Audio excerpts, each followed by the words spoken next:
प्यारे बच्चों, जय हिंद। आपका हमारे YouTube चैनल में हार्दिक स्वागत है। आज हम आओ करें और सीखें विषय हिंदी में ग्रेड कक्षा 6 से 8 दक्षता बुक के अंतर्गत गतिविधि 18 श्रुति सम भिन्नार्थक गतिविधि देखेंगे और इससे संबंधित समस्त अभ्यास प्रश्नों के हल देखेंगे। अभी तक आपने हमारे चैनल को सब्सक्राइब नहीं किया तो कर लीजिए। गतिविधि 18 श्रुति सम भिन्नार्थक। कुछ शब्द के उच्चारण में लगभग समानता लगती है, किंतु ये भिन्न भिन्न होते हैं, इनके अर्थों में भिन्नता होती है। ऐसे शब्द जो हैं वह श्रुति सम भिन्नार्थक शब्द कहलाते हैं। अब यहाँ पर कुछ उदाहरण दिए गए हैं। जैसे शब्द है अनिल और अनल। अनिल का मतलब होता है हवा और अनल का मतलब होता है आग। अब यहाँ वाक्य बनाया गया है, आज बहुत तेज अनिल चल रही थी, यानी हवा चल रही थी। आग, जंगल में बहुत तेज अनल लगी थी, अर्थात आग लगी थी। अगला है और और का मतलब होता है तरफ और का मतलब होता है तथा। वाक्य प्रयोग है, सोनू बाहर की ओर चला गया, यानी वो कहाँ चला गया? घर से बाहर की तरफ। राम और लखन भाई हैं, तो यहाँ पर और का मतलब राम तथा लखन भाई हैं।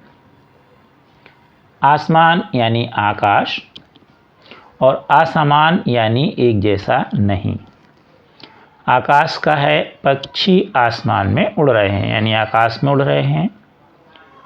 और आसमान का अर्थ है यहाँ कोई चीज़ असमान नहीं है, तो यानी यहाँ असमान का मतलब है एक जैसी नहीं है।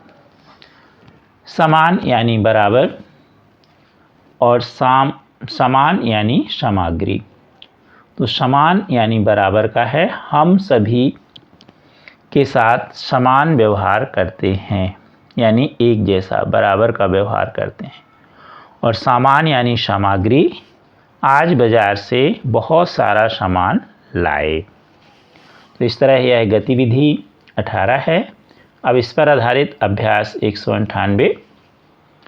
निम्नलिखित शब्दों के अर्थ लिखिए। अम्ब, अम्बु, तो अम्ब यानी माता, अम्बु यानी जल। अली, अली, तो अली का मतलब सहेली, अली का मतलब भौरा। अयस, अयस, तो अयस का मतलब निंदा और अयस का मतलब होता है लोहा। ग्रह, ग्रह का मतलब घर और ग्रह यानी नक्षत्र। तो इस तरह से हम इनको जो आपके श्रुति सम शब्द हैं उनके अर्थ लिख सकते हैं। अभ्यास 199। निम्नलिखित श्रुति सम भिन्नार्थक शब्दों का अर्थ स्पष्ट कीजिए एवं वाक्य में प्रयोग कीजिए। आकर और आकार। आकर यानी खजाना और आकार यानी आकृति। मेरे घर बहुत आकर है, मतलब मेरे घर बहुत सा खजाना है। आकृति, मेरे दोस्त का घर आकार बहुत सुंदर है, तो मेरे दोस्त का घर का आकार कैसा है? सुंदर, यानी उसकी आकृति कैसी है? बहुत सुंदर है। आदि, आदि, आदि यानी प्रारंभ और आदि यानी आदत। जैसे आदि मनुष्य यानी पहले के मनुष्य, तो आदि मनुष्य खानाबदोश थे, आप लिख सकते हैं। इसके अलावा ईश्वर आदि है।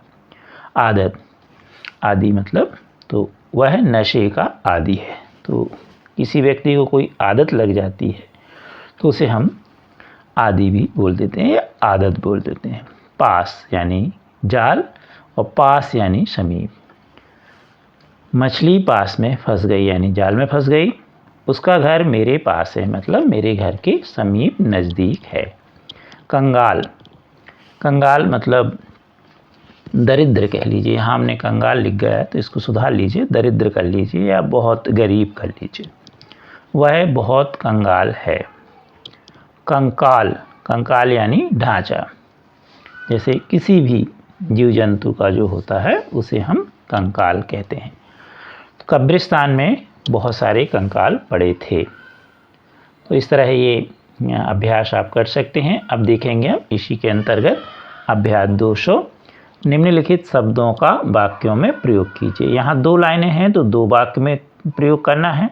आप 2 से अधिक भी कर सकते हैं, एक हमने कर दिया है, एक आप कर लीजिए। जैसे किला और किला। तो किला या दिल्ली में, या लाल किला दिल्ली में है। किला मतलब पुरानी जो अंग्रेज़ों के द्वारा बनाई गई बिल्डिंग है, उनको हम जो सुरक्षा की दृष्टि से रहते हैं उन्हें हम किला कहते हैं। किला, किला आप जानते हैं लोहे की बना होता है।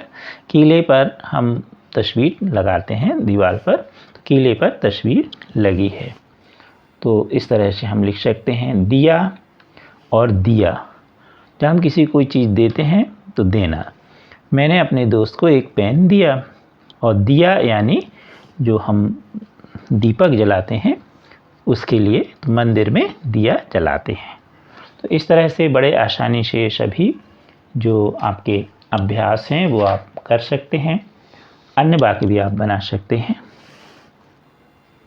Thank you.